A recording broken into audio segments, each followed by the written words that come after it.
Cet été, les marchés américains ont connu une accalmie bienvenue après un premier semestre mouvementé. Les résultats trimestriels ont globalement dépassé les attentes, portées une nouvelle fois par les valeurs technologiques.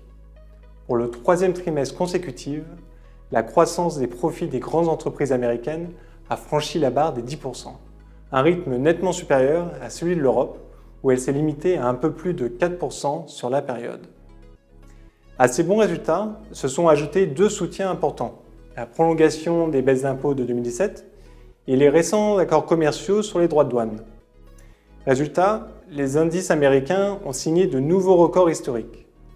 Sur la période estivale, ils ont gagné plus de 5%, ce qui porte la performance depuis le début de l'année à près de 10% en dollars. Du côté obligataire, le calme a prévalu également. Les taux à 10 ans sont restés remarquablement stables autour de 4,3%. Sur le marché des changes, après une chute de 12% au premier semestre, le dollar s'est lui aussi stabilisé face à l'euro autour de 1,16. De nouvelles macroéconomiques méritent toutefois d'être soulignées.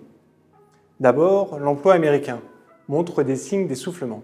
Sur les 3 derniers mois, seulement 116 000 créations nettes ont été enregistrées, loin de la moyenne habituelle de 150 000 par mois. Ensuite, l'inflation repart légèrement à la hausse, mesurée à 2,7% en juillet.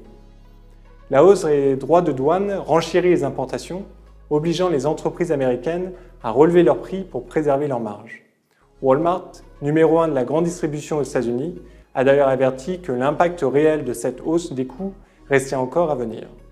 Dans ce contexte, alors que Wall Street évolue sur de nouveaux sommets avec des valorisations élevées, l'attention se tourne désormais vers la Réserve fédérale américaine.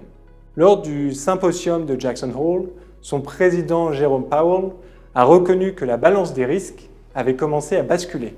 Moins d'inquiétude sur l'inflation, malgré l'impact encore incertain des droits de douane, et davantage de vigilance sur l'emploi. À cette occasion, Jerome Powell a ouvert la porte à une reprise du cycle de baisse du taux directeur de la Fed, actuellement fixé à 4,5% contre 2,15% pour la Banque centrale européenne.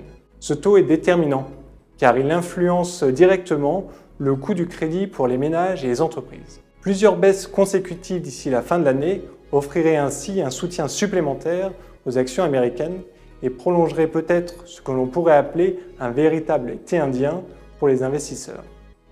Je vous souhaite une excellente rentrée et à très bientôt sur Club Patrimoine.